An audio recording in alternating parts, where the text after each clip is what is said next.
하나님의 말씀을 봉독하겠습니다. 빌립보서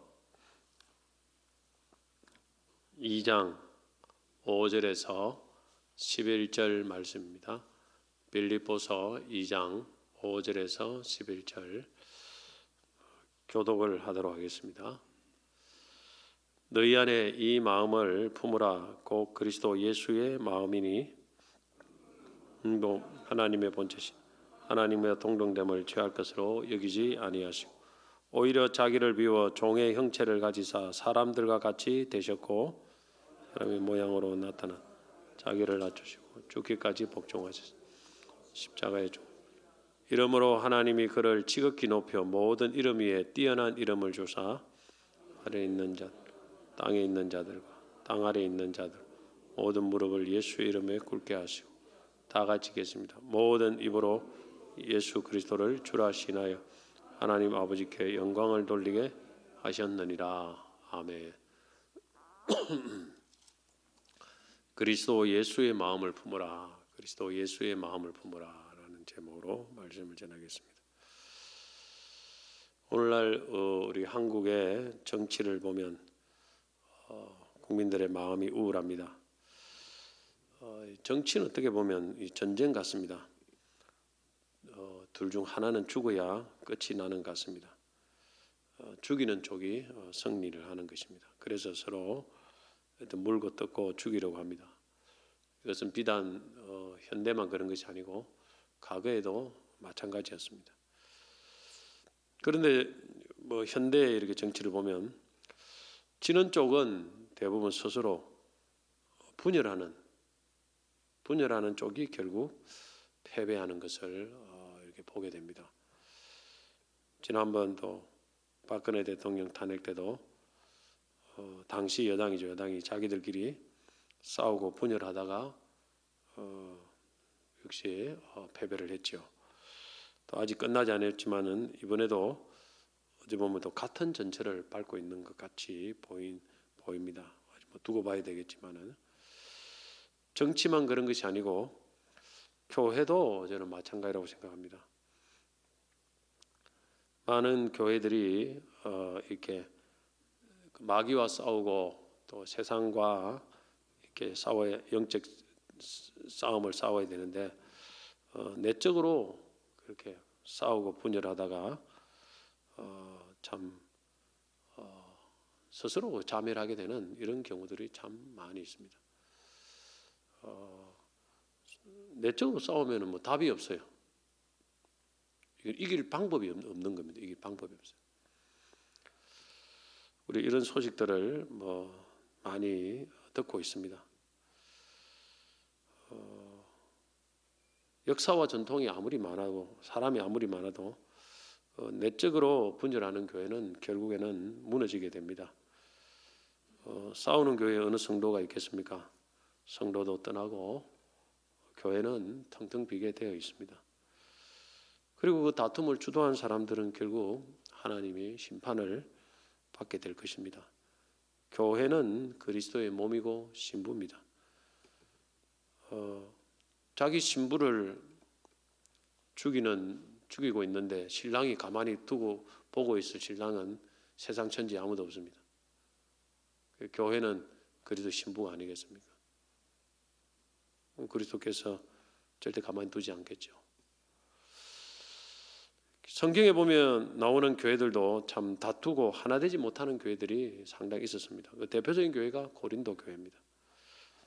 오늘 본문에 읽었던 말씀을 읽은 이 빌립보 교회도 하나 되지 못하는 분위기가 있었습니다. 그 대표적인 사람이 요디아와 순두개입니다. 빌립보 4장 2절 보면 내가 요디아를 권하고 순두개를 권하노니 주 안에서 같은 마음을 품으라. 아마 요디아와 순두개는 교회 안에 어떤 영향력 있는 그런 사람들이라고 보여집니다. 그래서 이 사람들의 이름을 콕 찍었죠. 섬뜩하겠죠, 그 사람들. 사도 바울이 이 성경에다가 서신서에다가 특정인의 이름을 딱 찍어가지고 두 사람 조심해 다 이렇게 이게 지금 오고 오는 시대까지 성경에 이름 딱 기록되어 있지 않습니까? 보통 사람 것들이 그렇게 안 할 건데 두 사람을 탁 찍었어요. 그래서 이 사람들은 뭐 영향력이 있었던 사람이라고 보아집니다. 영향이 없는 사람이 이런 뭐 다툼이 뭐 그 큰 교회에 어떤 영향을 끼치지 않겠죠. 그래서 사도 바울이 한 마음 되기를, 또 한 마음으로 교회가 하나가 되기를 권면을 합니다. 이 빌립보서 보면 읽어보면, 그래서 빌립보 2장 2절에 3절 보면 마음을 같이하여 같은 사랑을 가지고 뜻을 합하여 한 마음을 품어 아무 일에든지 다툼이나 허영으로 하지 말고 오직 겸손한 마음으로 각각 자기보다 남을 낫게 여기고, 이렇게 말씀을 합니다. 제가 이거 띄워준 게 있는데 받았습니까? 방송부. 제가 이미 메일을 보낸 게 있는데 안 들은 것 같아요. 말은 하나가 되자 한 마음을 품자 이렇게 말하지만 사실은 이 한 마음을 품는 것은 쉬운 게 아닙니다. 목사들끼리도 한 마음을 품기가 쉽지 않습니다. 노예에 가서 회의를 해보면 쉽지가 않아요. 논쟁이 상당히 될 때가 많습니다. 교회 안에도 한 마음을 품기가 쉽지가 않습니다.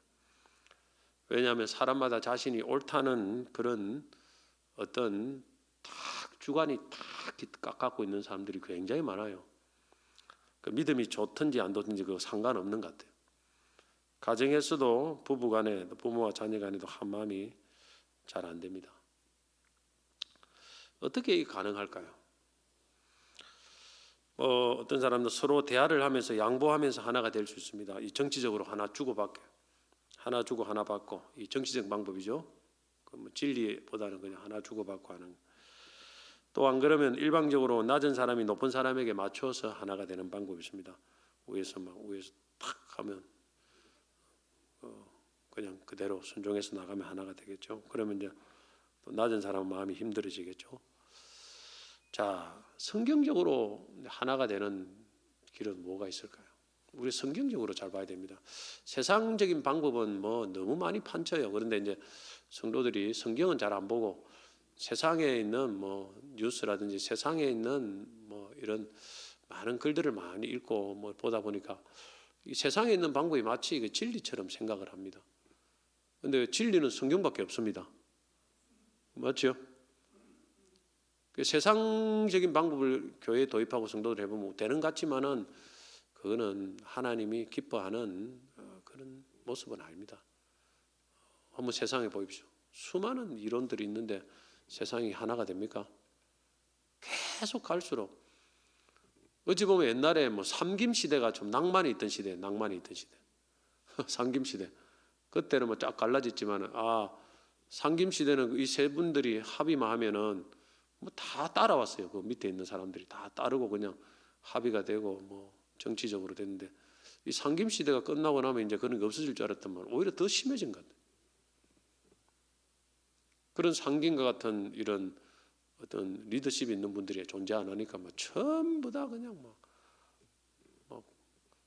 말을 하는 시대가 되놓으니까 세상이 오히려 더 옛날보다 어지러우신 것 같아요. 세상적인 방법을 하면 항상 어지럽습니다. 하나가 안 되게 되어 있습니다. 그래서 우리는 성경적인 방법을 찾아야 됩니다. 하나가 되는, 한 마음 되는 것. 그 답은 뭐냐? 잘 나와 있습니다. 우리가 뭐 잘 안 따라서 그렇지. 오늘 빌립보서 2장 5절에 답이 나와 있습니다. 그 답은 예수의 마음을 품는 것입니다. 한번 따라합시다. 예수의 마음을 품자. 자, 빌립보서 2장 5절 같이 한번 읽어보겠습니다. 너희 안에 이 마음을 품으라. 꼭 그리스도 예수의 마음이니. 사도 바울은 갈라진 빌립보 성도들이 한 마음을 품어 하나 되는 방법으로 그리스도의 마음을 품으라 이렇게 제시를 했습니다.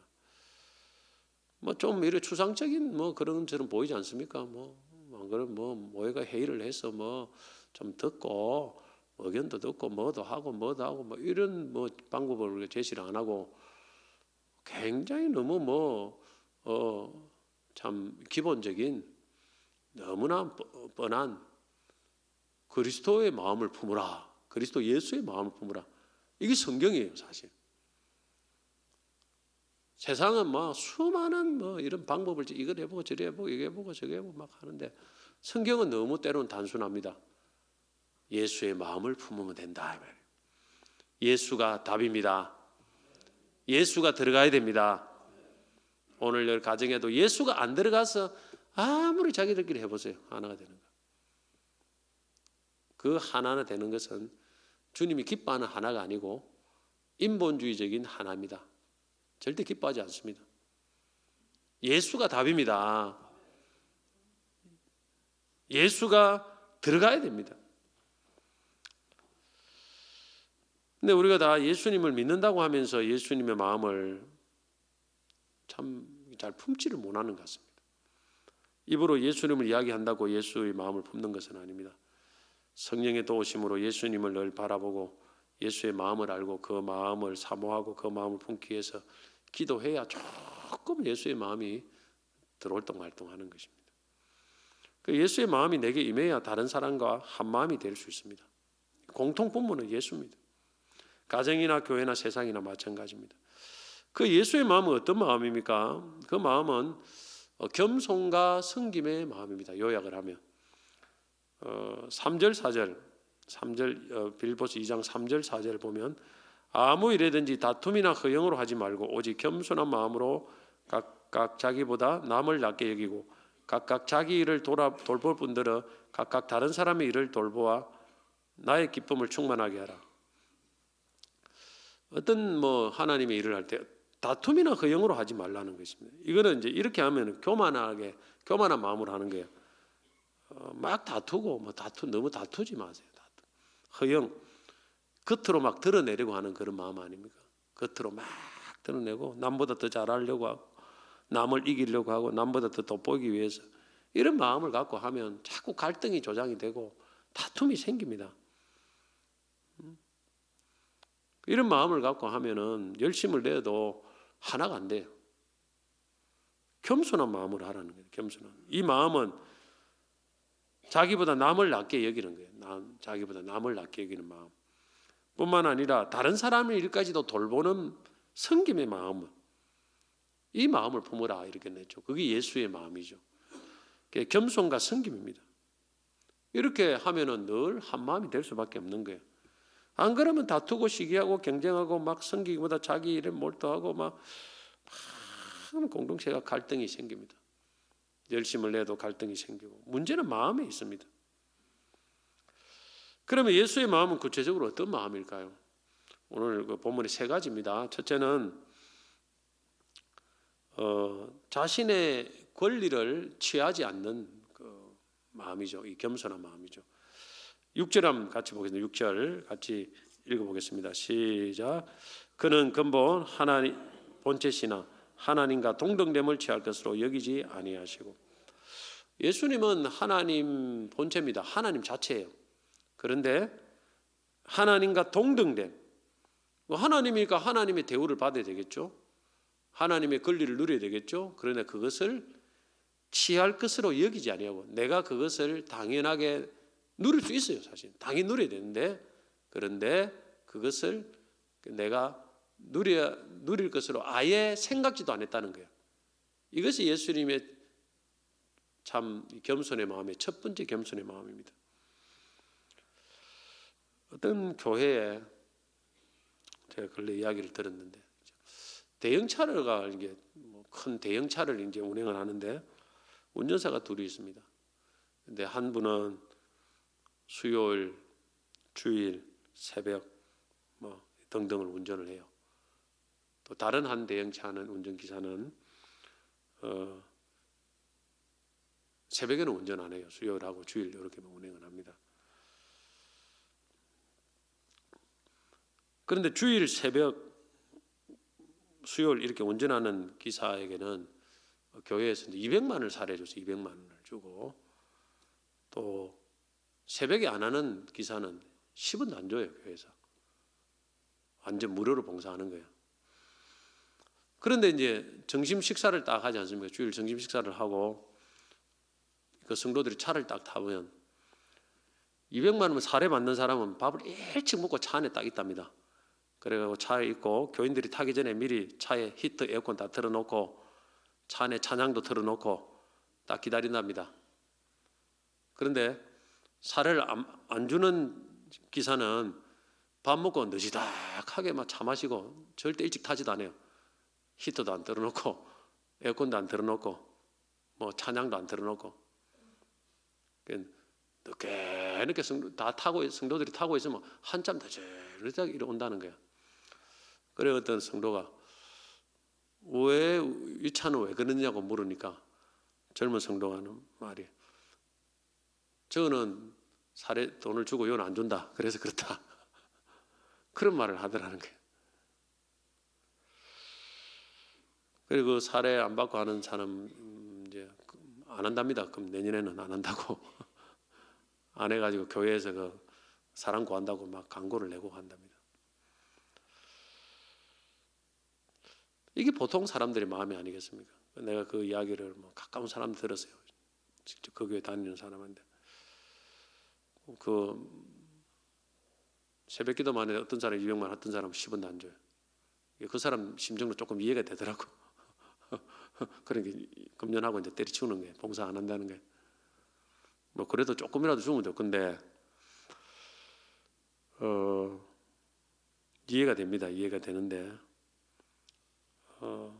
사실 예수님은 자신이 취해야 될 권리를 전혀 어떤 취한 것이 아니고 취할 것으로도 여기지 않았다는 거예요. 그 자체를 내가 그렇게 뭔가를 받아야 되는데 하는 이런 생각조차도 안 했다는 거예요. 이게 예수님의 겸손이다. 사실 이런 마음으로 섬기면 뭐 다른 사람과 비교할 필요가 하나도 없어요. 사실 우리가 보면 교회 안에서 비교합니다. 나는 이렇게 한데 이렇게 누가 하고 또 다른 교회 보고 저 사람 저런데 나는 이렇게 하고 이 비교를 자꾸 해요. 비교하면서 이게 마음이 상하는 사람도 있고 또 좋은 사람도 있는데 일단 비교하기 시작하면 일단은 상할 가능성이 굉장히 많습니다. 우리가 늘 비교를 합니다. 이것이 뭐냐면 예수의 마음이 부족한 거예요. 사실 예수의 마음이 비교하려면 예수님과 한번 비교를 해보면 얼마나 좋겠습니까? 예수님과 예수님은 이렇게 하나님 아들임에 불구하고 사실 가장 가난한 집에서 살지 않습니까? 그 인간의 모습은 내려오지 않습니까? 예수님과 비교하면 나는 참 하나님 앞에 지금 굉장히 막 대우를 잘 받고 있구나 이렇게 생각하는데 우리가 예수님과 비교는 안 하고 꼭 그렇게 좋은 쪽과 비교를 해요. 그래야 마음이 상하고 힘을 잃어버리고 저는 이게 예수의 마음이 부족한 것이다 이렇게 생각합니다. 마음이 갈등이 있게 되죠. 정말 예수의 마음을 아까 조금 전에 제가 했지만은 새벽기도 한 번만 하는데 어떤 사람 두 사람 차이 나는 운전기사가 대형차입니다. 대형차인데 만약 그 사람이 예수의 마음으로 이렇게 섬겼으면 하나님이 모른 체 하겠습니까? 저는 하나님이 절대 모른 체 하지 않는다고 생각합니다. 하나님이 또 그런 것이 다 채워주신다고 생각해요. 근데 한편으로는 교회가 조금 밸런스를 좀 맞추면 더 좋을 뻔했다 하는 생각을 있긴 있어요, 사실은. 그러나 하나님이 채워주시면 사람이 채워주는 것과 교회가 채워주는 것 비교가 되지 않습니다. 하나님 채워주시면 이자까지 쳐서 다 채워주십니다. 믿습니까? 아멘 하는데 실제 가면 안 그래요. 저는 이걸 내가 경험해 본 사람입니다. 많이 경험해 본 사람이에요. 한 해도 다니고. 하나님 살아 계십니다. 진짜 예수님 같은 마음을 가지고 그렇게 정말 내 것을 취하지 않고 욕심 부리지 않고 진짜 순수하게 교회를 섬기면 주님이 진짜 우리가 생각하는 것보다 상상 이상을 다 채워줍니다. 다 채워줘요. 이걸 아셔야 됩니다. 우리가 참 믿음 있는 것처럼 보이지만 실제 하는 거 말하는 거 보면 믿음이 없는 사람이 너무 많아요. 믿음이 없는 사람이 너무 많아요. 둘째는 예수의 마음이 어떤 마음입니까? 나를 다른 사람에게 맞추는 겁니다. 이것이 낮아지는 거예요. 자, 7절 7절 한번 읽어보겠습니다. 7절 시작. 오히려 자기를 비워 종의 형체를 가지사 사람들과 같이 되셨고 8절 보면 사람의 모양으로 나타나사 자기를 낮추시고 이런 것입니다. 자, 첫째는 예수님이 자기가 정당하게 누려야 될 권리를 그냥 전혀 뭐 이렇게 취하려고 생각지도 않는 거예요. 이것이 예수님 낮아지려면. 둘째는 사람들과 같이 되었다고 해서 같이 사람의 모양으로 나타났다는 거죠. 이게 한마디로 예수님을 사람에게 다른 사람에게 맞추는 거예요. 맞추는 거.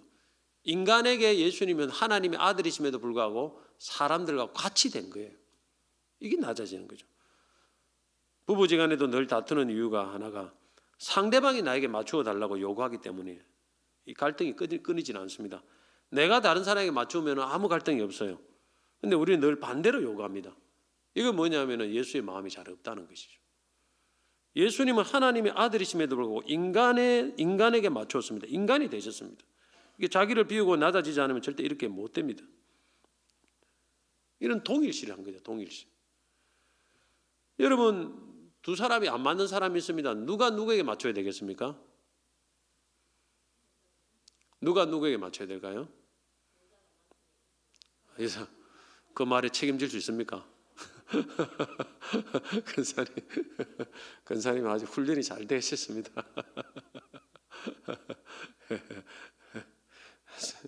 자,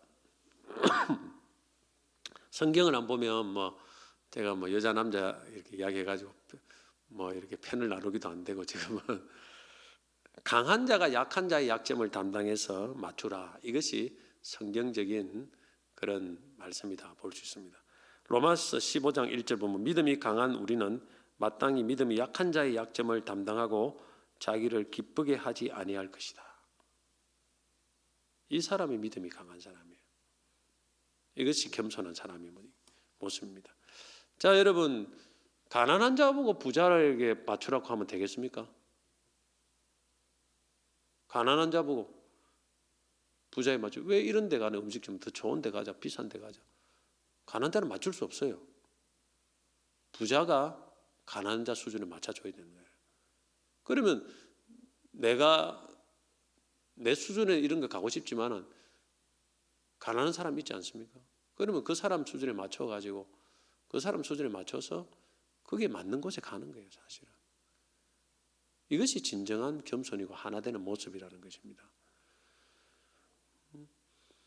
또 그런 사람들과 같이 어울리도록 하는 거예요. 그래서 선교사들이 가면은 외국 가면은 못 사는 나라 가면은 그 사람들의 옷을 입습니다. 그 나라의 옷을 입고 그 사람들이 먹는 음식도 먹고 뭐 안 그런 분들도 계시겠지만 이게 이제 맞춰주는 거 아니겠습니까? 그러면 선교가 되는 것이죠. 자, 여러분 마음이 즐거운 사람과 마음이 우울한 사람이 있을 때 누구에게 맞춰야 되겠습니까? 마음이 즐거운 사람, 마음이 우울한 사람은 마음이 즐거운 자꾸 뭐 내게 맞춰라 그러면 그 사람 못 맞춰요. 마음이 우울한데. 그러면 마음이 즐거운 사람이 있으면 마음이 우울한 사람이죠. 그 사람이 맞춰가 너무 즐겁더라도 뭐 표시 내지 말고 좋은 일이더라도 거기에 맞춰줄 때 하나가 되는 거예요. 믿음이 강한 사람과 약한 사람이 있으면 믿음이 강한 사람이 이제 교회 온 지 얼마 안 되고 믿음이 약한 사람들을 자꾸 지적을 하게 되면 끝도 갓도 없어요. 그 교회는 하나가 안 돼요, 절대. 믿음이 강한 사람은 그 믿음이 약한 사람들의 약점을 담당하라는 거예요. 그 사람 아직 그 정도밖에 안 되니까 포용을 하라 이 말이에요. 포용을 해서. 그래서 천천히 그 사람들을 뭔가 교회의 이미지가 좋도록 만들어 가라 이 말이에요. 그런 교회가 하나 되는 교회죠. 사도 바울도 영혼을 구원하기 위해서 이런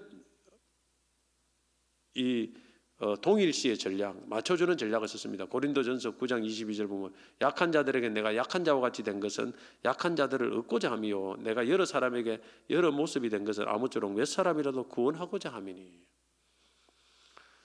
그래서 우리 공동체는 뭐 구역에는 모이면 믿음이 약한 사람도 있고 강한 사람도 있어요. 강한 사람들은 포용력이 좀 많아야 됩니다.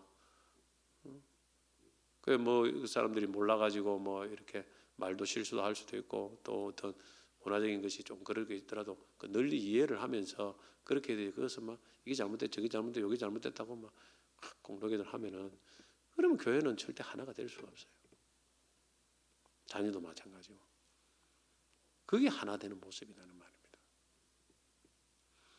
그 예수님이 낮아짐이 그런 낮아짐입니다. 세 번째 예수님의 마음 낮아짐은 하나 되기 위한 낮아짐은 희생과 섬김의 행동입니다. 희생과 섬김의 행동. 자, 8절 같이 한번 읽겠습니다. 8절 시작. 사람의 모양으로 나타나사 자기를 낮추시고 죽기까지 복종하셨으니 곧 십자가에 죽으심이라. 예수님은 자기 권리를 이렇게 취할 것으로 여기지 않았습니다. 내려놨습니다. 자기 권리 포기하고 그러면 다른 사람에게 사람처럼 모양으로 나타났죠. 동일시 했죠. 그걸 끝난 게 아니에요. 거기다가 그 사람들을 위해서 죽었습니다. 자기를 낮추어 죽기까지 했습니다. 이 희생과 섬김의 행동입니다. 이것이 낮아짐의 하이라이트죠.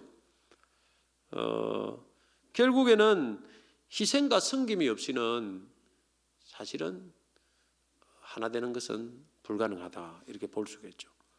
행동입니다. 행동. 예수님의 희생과 섬김은 정말 내가 그만한 가치가 있는 사람을 위해서 한 것이 아니고 전혀 그만한 가치가 없는 죄인을 위해서 그렇게 했습니다. 로마서 5장 7절에 8절 보면 의인을 위하여 죽는 자가 쉽지 않고 선인을 위하여 용감히 죽는 자가 혹 있거니와 우리가 아직 죄인 되었을 때 그리스도께서 우리를 위하여 죽으심으로 하나님께서 우리에 대한 자기의 사랑을 확정하셨느니라. 희생할 가치가 없는 사람을 위해서 우리가 희생하는 것은 굉장히 어렵습니다. 그러나 이것이 그리스도의 마음이고 그리스도의 겸손이죠. 내가 좋아하는 사람을 위해서 섬기고 희생하는 건 어렵지 않아요. 내가 별로 좋아하지도 않고 내하고 친하지 않는 사람, 그 사람을 위해서 내가 시간과 물질을 희생하고 섬기는 것은 절대 쉽지 않습니다. 그런데 그까지 할 수 있어야 예수의 마음을 품은 거라 볼 수 있죠. 그래야 하나가 되는 거예요, 사실은. 내가 좋아하는 사람끼리 끼리끼리 모여서 뭐 그냥 좋아하고 서로 도와주고 그거는 누구나 할 수 있는 것입니다. 이 세상 어떤 공동체도 하는 것입니다. 그러나 예수님이 원하신 교회 공동체는 그런 게 아니에요. 내하고 전혀 관계가 없고 내하고 친하지 않아도 그 사람이 정말 섬김이 필요하고 할 때는 내가 가서 섬기고 기도해주고 돕고 그게 낮아지는 거예요, 사실. 행동이 되어야 됩니다. 낮아짐의 마지막은 행동입니다. 말로만 하는 것이 아니고 행동으로 섬기고 희생하는 거죠. 그렇게 섬김이 필요한 사람에게 섬기고 희생하는 거예요, 사실은. 강도 만난 자에게 필요한 사람, 그 사람이 섬김이 필요한 사람에게 하는 거예요, 그것이 바로 주님의 섬김이고 주님의 희생입니다. 주님은 죄인을 위해서, 죄인은 죄가 사함이 필요하지 않습니까? 의인을 위해 죽은 것이 아니에요. 죄인은 죄 사함이 필요하기 때문에 그런 죄 사함을 위해서 죽어주신 거 아니겠습니까? 그 사람이 나하고 가까워서 하는 게 아니에요. 정말 필요하기 때문에. 그것이 주님의 희생이고 섬김이고 낮아지심이고 그런 것이 되어야 진정한 하나가 된다는 것이죠. 그러니까 우리가 참 착각하는 것 중 하나가 그냥 내하고 맞는 사람끼리 막 뭉쳐대고 이러면 우리가 참 서로 사랑하고 있다, 잘 섬기고 있다 생각하는데 절대 그렇지 않아요. 성경을 아무리 읽어봐도 그거는 기본이에요. 그거는 기본이고 그렇지 않는 사람끼리까지도 이게 발을 뻗쳐야 됩니다. 살펴가지고 참 어느 어제 교육자만 하고 특정한 사람만 하는 게 아니고 다 살펴가면서 이렇게 모든 사람들이 할 때 그 공동체는 하나가 될 수밖에 없는 공동체가 되는 것입니다. 여러분들 혹시 내가 미워하지 않도록 내 마음에 들지 않는 사람을 도와줘야 할 일이 생길 때, 이것이 하나님이 여러분에게 주신 하나의 시험일 수가 있습니다. 내가 예수의 마음을 가졌는가 갖지 않았는가를 그걸 통해서 알 수가 있고, 내가 정말 더 낮아졌는가 낮아지지 않았는가를 그걸 통해서 알 수가 있습니다. 로마서 12장 20절은 원수가 줄이거든 먹이고 목마르거든 마시오라. 나와의 관계가 보다 더 중요한 것은 그 사람이 필요해요. 그 사람이 내가 필요하느냐 그러면 목마르거든 마시게 하고 줄이거든 먹여라. 이게 예수님의 낮아지심이에요. 쉽지는 않아요. 결국 해보면 그런 마음이 있을 때 하나가 된다는 것입니다. 내가 좋아하는 사람에게 꼴꼴 뭉쳐놓으면요, 교회는 아주 뭐냐면은 계속 분파만 형성됩니다. 분열만 가속되는 거예요. 이 분열, 요 분열. 진정한 하나됨이 될 수가 없다는 것을 우리는 아셔야 됩니다. 말씀 뵙겠습니다. 여러분, 그리스도 예수의 마음을 품고 신앙생활 하시기 바랍니다. 예수의 마음을 품으면 자동적으로 가정과 모든 것은 하나가 됩니다. 그래서 예수님을 늘 마음을 알기를 힘쓰고 또 닮아가기를 사모하고 기도하시기 바랍니다. 예수의 마음은 뭐냐면 겸손과 섬김입니다. 자기의 취해야 될 너무나 당연한 권리를 내려놓는 거예요. 그리고 약한 자와 함께 하는 거예요. 나보다 못한 자와 함께 해주는 거예요. 함께 해주는 거예요. 그리고 그들을 위해서 희생하는 것입니다. 이것이 예수님의 겸손이고 섬김이고 예수의 마음입니다. 그래야 하나가 되는 거예요. 하나가 되기 어려운 이유가 이런 것이 되어야 하나가 되는 것인데 그냥 말로만 하나가 해가지고는 하나가 참 되기 어렵습니다. 솔직하게 해보면. 그래서 참 그런 하나된 공동체가 예수님이 계속 기도했던 공동체고 요한복음 17장에도 그런 공동체에 예수님이 큰 은혜를 주시고 축복을 주시는 것입니다. 이걸 위해서 여러분 예수의 마음을 늘 품기를 좀 사모하고 기도하시기 바랍니다.